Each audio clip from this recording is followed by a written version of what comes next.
நித்துஞ்சின்னு பேர் கொண்ட ஒரு கிராமம் இருந்தது. அங்க அனில்னு பேர் கொண்ட ஒரு ஆளு பக்கோடா வித்துக்கிட்டு இருந்தான். அனில் தன்னுடைய மனைவி நிஷா கூட வாழ்ந்து வந்தாரு. சரியா அனில் பக்கோடா கடைக்கு எதிர்க்க குல்தீப்னு பேர் கொண்ட ஒரு ஆளு டீ, சிட்டிலேயே பிரபலமான ஓரியோ பிஸ்கெட்டை வியாபாரம் பண்ணிட்டு இருந்தாரு. குல்தீப்பும் அனிலும் ஒருத்தருக்கு ஒருத்தர் ரொம்ப பொறாமப்பட்டுக்கிட்டாங்க. ஒரு நாள் குல்தீப்பும் அனிலும் வழியில பாத்துக்கிட்டாங்க. அட வாப்பா அனில், உன்னோட பக்கோடா வியாபாரம் எப்படி போகுது? அட இங்கே பாருப்பா, உங்ககிட்ட என்ன சொல்கிறது. நீ எப்போ சிட்டியில் இருக்கிற ஃபேமஸான ஓரியோ பிஸ்கெட்டை எடுத்துகிட்டு வந்தியோ அப்போலேருந்து எல்லாரும் டீ கூட அந்த பிஸ்கெட்டை தான் சாப்பிட்றாங்க. என்ன சொல்கிறது அனில் அண்ணே, என்னோட வியாபாரமும் நல்லபடியெல்லாம் போகலை. சில டைம் உங்ககிட்ட நிறைய கஸ்டமர் வராங்க, சில டைம் என்கிட்ட வராங்க. ஒரு வேலை பண்ணுங்க, உங்களோட பக்கோடா விற்கிறத நிறுத்திக்கோங்க. அட என்னப்பா பேசிகிட்டு இருக்க? உனக்கு முன்னாடியே நான் கடையை ஆரம்பிச்சிட்டேன், அதனால் நீ உன் கடையை முடிக்க. நான் என்னோட கடையெல்லாம் மூட மாட்டேன். அப்படின்னா நானும் என் கடையை மூட மாட்டேன். ரெண்டு பேரும் ஒருத்தரோட ஒருத்தர் சண்டை போட்டுக்கிட்டு அவங்க அவங்களோட கடைக்கு திரும்பி போயிட்டாங்க. அப்புறம் இன்னொரு பக்கம் ஜமீன்தார் அம்மா நித்து தன்னுடைய எடுபடி டீட்டு கிட்ட என்ன சொன்னாங்கன்னா, டீட்டு, நான் புதுசா ஒரு வியாபாரம் ஆரம்பிக்கணும். நான் என்ன பண்றது சொல்லு. முதலாளி அம்மா, இப்போலாம் நான் என்ன பார்க்குறேன்னா நம்ம கிராமத்தில் நகர பொருட்கள் தான் நல்லபடியாக வியாபாரம் ஆகுது. எந்த மாதிரி? அது என்னென்னா, நான் என்ன கேள்விப்பட்டேன்னா மேகின்ற பொருள் கிராமத்தில் இப்போல்லாம் நிறையவே விற்குது. அப்புறம் அது சுவையாகவும் இருக்குது. அப்படின்னா ஒன்று பண்ணுவோம், நாளையிலேருந்து நம்ம மேகியே வியாபாரம் பண்ணுவோம். அதுவும் அதை சுவையா பண்றதுக்கு கெமிக்கலை போட்டு பண்ணுவோம். போட்டிட்டு மேகிக்கு தேவையான பொருட்களை வாங்கிட்டு வா. அப்புறம் நம்ம குல்லு கிட்ட மற்ற கிராமங்களுக்கு மருந்து மாத்திரை விற்கிறான்ல, சாப்பாட்டை சுவையா மாத்திரை மருந்தை கொண்டு வர சொல்லு. வாவ், முதலாளி அம்மா, இன்னும் வியாபாரமே ஆரம்பிக்கல, அதுக்குள்ளே மக்களை ஏமாத்துறதுக்கான வழியை யோசிச்சிட்டிங்களா? நீங்கள் நிஜமாவே ரொம்ப பேராசை பிடிச்சவங்க தான். வாய மூடு. என்ன சொன்னனோ அதை போய் வாங்கிட்டு வா, ரொம்பலாம் பேசாத. டீட்டு பொருளை வாங்குறதுக்காக போயிட்டான். அப்புறம் சாயந்தரத்துக்குள்ள எல்லா பொருட்களையும் வாங்கிக்கிட்டு திரும்பி வந்துட்டான். மறுநாள் காலையில ஜமீன்தார் அம்மா கிராமத்துல மேகி விற்க ஆரம்பிச்சாங்க. வாங்குங்க வாங்குங்க, மேகி வாங்கிக்கோங்க. ஓரியோ இல்லை, பக்கோடா இல்லை, மேகி சாப்பிட்டு சந்தோஷப்படுங்க. மேகி சாப்பிடுங்க, சக்திசாலி ஆகுங்க. அப்பதான் அந்த பக்கமா ஒரு அம்மா வந்தாங்க. அப்புறம் அவங்க மேகின்னு சொன்னதை கேட்டுட்டு அங்கேயே நின்னாங்க. அடேங்கப்பா, மேகி எல்லாம் நகரத்துல மட்டும்தான் வியாபாரம் பண்ணுவாங்கன்னு கேள்விப்பட்டிருக்கேன். இனிமே இந்த கிராமத்துலயும் மேகி கிடைக்கும். இந்த மேகி இந்த கிராமத்துல என்னை தவிர வேற யாரும் செய்ய மாட்டாங்க. அப்படின்னா சரி, எங்கே ஒரு பிளேட் மேகி கொடுங்க. ஆ, இப்பவே கொடுக்குறேன். டீட்டு, ஒரு பிளேட் மேகி கொடு. டீட்டு அந்த அம்மாவுக்கு ஒரு பிளேட் மேகி கொடுத்தான். அப்புறம் அந்த அம்மா அந்த மேகியை சாப்பிட்டுட்டு ரொம்பவே சந்தோஷப்பட்டாங்க. இது ரொம்ப சுவையா இருக்கே, இதுக்கு முன்னாடி இந்த மாதிரி சுவையான ஒன்றை இது வரைக்கும் நான் சாப்பிட்டதே இல்லை. இன்னிலிருந்து தினமும் கண்டிப்பா ஒரு பிளேட் மேகி சாப்பிடுவேன். அந்த மேகி ரொம்ப சுவையா இருந்தது. ஏன்னா அந்த ஜமீன்தார் அம்மா அந்த உணவை சுவையா மாத்திர மருந்த போட்டுட்டாங்க. ஆனா இந்த விஷயம் கிராமத்து ஜனங்களுக்கு தெரியாது. மெல்ல மெல்ல கிராமத்துல இருக்கிற எல்லா மக்களும் ஜமீன்தாரோட மேகி வண்டி கடையில அவங்களோட டிஃபன் அப்புறம் மதிய சாப்பாட்டையும் அவங்க சாப்பிட ஆரம்பிச்சாங்க. அனில் அப்புறம் குல்தீப்போட கஸ்டமர்ஸ் அங்க வர்றதையே நிறுத்திட்டாங்க. அதனால ஒரு நாள் குல்தீப் அனிலை பார்க்கறதுக்காக போனான். அப்புறம் அவங்கிட்ட என்ன சொன்னான்னா, அட அனில் அண்ணே, இப்போல்லாம் வியாபாரம் எப்படி நடக்குது? அட என்ன சொல்கிறது, வியாபாரன்றது ஒழுங்காகவே நடக்கிறதில்ல. எல்லாமே அந்த ஜமீன்தார் அம்மாவோட மேகியால் தான். அனில் அண்ணே, எனக்கு என்ன தோணுதுன்னா நாம் ஒரு தடவை போயிட்டு அந்த மேகியை சாப்பிட்டு பார்க்கணும். ஆமாம் ஆமாம், வா போகலாம், போய் சாப்பிட்டு பார்க்கலாம்.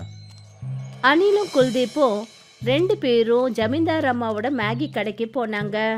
அவங்க அங்க போனதும் டீட்டு மேகி சமைக்கிறத அவங்க கவனிச்சாங்க. டீட்டு மேகியை சுவையா மாத்துற மருந்து அந்த மேகியில கலந்தான். டீட்டு, நீ அந்த மேகியில் என்ன கலந்துட்டுருக்க? இது எந்த மாதிரியான கெமிக்கல்? அட இங்கே பாருங்கப்பா, ஒன்றும் இல்லை, இது மேகியை சுவையாக்கிறதுக்காக தான். இல்லை, நான் பார்த்தேன், நீ மேகியை சுவையாக்குற மாத்திரையை இதுக்குள்ளே போட்டிருக்க. உனக்கு இது கூட தெரியாதா? ஜனங்க இது சாப்பிட்டாங்கன்னா அவங்களுக்கு உடம்பு சரியில்லாமல் போகும். அப்பதான் ஜமீன்தார் அம்மா அங்க வந்தாங்க. அவங்க ரெண்டு பேர்கிட்டயும் என்ன சொன்னாங்கன்னா, ஆமா, நாங்க மருந்தை தான் கலக்குறோம். அதனால உங்களுக்கு என்ன வந்தது? ஆனால் இது தப்பு. அதுக்கு என்ன இப்போ? நான் இந்த கிராமத்திலேயே ரொம்ப பணக்காரி. என்னை யாரும் ஒன்றும் பண்ண முடியாது. போங்க, என்ன வேணாலும் படிக்கோங்க. எல்லாரும் என்ன சொல்லுவாங்க? உங்க 2 பேரோட தொழிலும் அழிஞ்சு போச்சு, அதனால தான் என்ன குறை சொல்றீங்கன்னு சொல்லுவாங்க. முதல்ல இங்கேருந்து கிளம்புங்க, எனக்கு நிறைய வேலை இருக்கு. அனிலும் குல்தீப்பும் அந்த இடத்த விட்டு போயிட்டாங்க. அவங்க பார்த்தபோது அனிலோட கடைக்கு முன்னாடி ஒரு சாது நின்றுட்டு இருந்தாரு. இங்க பாருப்பா, சாப்பிட ஏதாவது கொடு. இங்க பாருப்பா, ரொம்ப தூரத்துல இருந்து பயணம் பண்ணி வந்திருக்கேன். ஏதாவது கொடு. பால், பக்கோடா எதுவாக இருந்தாலும் பரவாயில்ல. சரிங்க சாமி, இப்போவே நீங்கள் சாப்பிட்றதுக்கு நான் உங்களுக்கு பக்கோடா தரேன். நானும் உங்களுக்காக பாலும் ஓரியாவும் எடுத்துட்டு வரேன். குல்தீப் பாலும் ஓரியோவும் எடுத்துட்டு வந்தான். அப்புறம் அனில் பக்கோடா எடுத்துட்டு வந்தான். சாது அனிலோட பக்கோடா அப்புறம் குல்தீப்போட ஓரியோ பிஸ்கெட்டை சாப்பிட்டுட்டு பாலை குடிச்சாரு. இங்க பாருங்கப்பா, உங்க 2 பேருக்கும் ரொம்ப ரொம்ப நன்றி. ஆனா நீங்க 2 பேரும் என்கிட்ட வரும்போது ரொம்ப கவலையா இருந்தீங்க. என்ன விஷயம்னு என்கிட்ட சொல்லுங்க, நான் உங்களுக்கு உதவி பண்றேன். அனிலும் குல்தீப்பும் நித்து ஜமீன்தார் அம்மாவோட கதை எல்லாத்தையும் அந்த சாது கிட்ட சொன்னாங்க. அதை கேட்டுட்டு சாது அவங்க கிட்ட சொன்னாரு. ஒரு பிரச்சனையும் இல்லப்பா, நான் உங்களுக்கு ஒரு அற்புதமான பொருளை கொடுக்குறேன். அதனால நீங்க 2 பேரும் அந்த ஜமீன்தார் அம்மாவோட அதிகமா சுவையான பொருட்களை செய்ய முடியும். ஆனா நீங்க 2 பேரும் ஒண்ணா சேர்ந்து வேலை செஞ்சாகணும். சாது தன்னோட கைய முன்னாடி நீட்டினாரு. அப்புறம் ஒரு மந்திரத்தை சொன்னாரு. மந்திரத்தை சொன்னதுமே அவரோட கையில ஒரு மந்திர கடாயி வந்துடுச்சு. அந்த கடாயிய அவர் அனில் கிட்ட கொடுத்துட்டு என்ன சொன்னாருன்னா, இந்த கடாய் எடுத்துக்கோ. இந்த கடாயில தண்ணியும் எண்ணெயோட வேலையை செய்யும். இதுல நீங்க 2 பேரும் உங்களோட பொருட்களை சேர்த்து சமையல் பண்ணுங்க. அப்புறம் சேர்ந்து வேலை செய்யுங்க. நல்ல பெரிய ஆளாகுங்க. நல்ல காரியங்களையே செய்யுங்க. சரிங்க சாமி. சாது தன்னுடைய வழியில புறப்பட்டு போனாரு. குல்தீப் அனில் கிட்ட தன்னோட ஓரியவை கொடுத்தான். அப்புறம் அதை கடாயில போட்டு பொரிக்க ஆரம்பிச்சான். அனில் அந்த ஓரியோ பக்கோடாவை வெளியில எடுத்தான். அப்புறம் அதை 2 பேரும் சாப்பிட்டாங்க. அந்த ஓரியோ பக்கோடா அவ்வளவு சுவையா இருந்தது. இது நிஜமாவே சுவையா இருக்கு. இதை நம்ம இப்பவே விற்கிறதுக்கு ஆரம்பிச்சாகணும். அனிலும் குல்தீப்பும் 2 பேரும் ஓரியோ பக்கோடாவை வியாபாரம் பண்ண ஆரம்பிச்சாங்க. பக்கோடா பக்கோடா, ஓரியோ பக்கோடா. இதை சாப்பிட்டதுக்கு அப்புறம் யாரும் இந்த கடையை விட்டு போகவே மாட்டீங்க. ஏன்னா இது சுவையானது, அப்புறம் உடம்புக்கு ரொம்பவும் நல்லது. வந்து எங்க பக்கோடாவை சாப்பிடுங்க. அப்பதான் அந்த பக்கமா ஒரு ஆளு தன்னோட வயித்தை பிடிச்சுக்கிட்டு போய்கிட்டு இருந்தாரு. ஓரியோ பக்கோடான்னு சொன்னதுமே நின்னுட்டாரு. அப்புறம் அவர் சொன்னாரு, அட இது என்னப்பா, ஓரியோ பக்கோடாவா? இதுக்கு முன்னாடி கேள்விப்பட்டதில்ல. அட கேள்விப்பட்டது இல்லைன்னா சாப்பிட்டு பாருங்க. அப்புறம் அண்ணன், எதுக்காக வயிற்றை பிடிச்சிக்கிட்டே வந்தீங்க? அட என்ன சொல்றதுப்பா, வயிறு ரொம்பவே வலிக்குது. கிராமத்துல நிறைய பேருக்கு இந்த பிரச்சனை இருக்கு. ஆனா எனக்கு ஒன்றும் புரியவே மாட்டேங்குது. நான் இந்த ஓரியோ பக்கோடாவை சாப்பிடலாமா வேண்டாமான்னு. சாப்பிட்டு பாருங்களேன், யாருக்கு தெரியும், உங்களோட வயிற்று வலி கூட சரியாயிடலாம்ல. இது ஸ்நாக்ஸா மாத்திரையா? சரி கொடு, நான் சாப்பிட்டு பார்க்குறேன். ஒரு பிளேட் கூட. குல்தீப் அந்த ஆள் கையில ஒரு பிளேட் ஓரியோ பக்கோடாவை கொடுத்தாரு. அந்த மனுஷன் அந்த ஓரியோ பக்கோடாவை சாப்பிட்ட உடனே அவரோட வயிற்று வலியெல்லாம் காணாம போயிடுச்சு. அடேங்கப்பா, இது நிஜமாவே மாய ஓரியோ பக்கோடா தான்.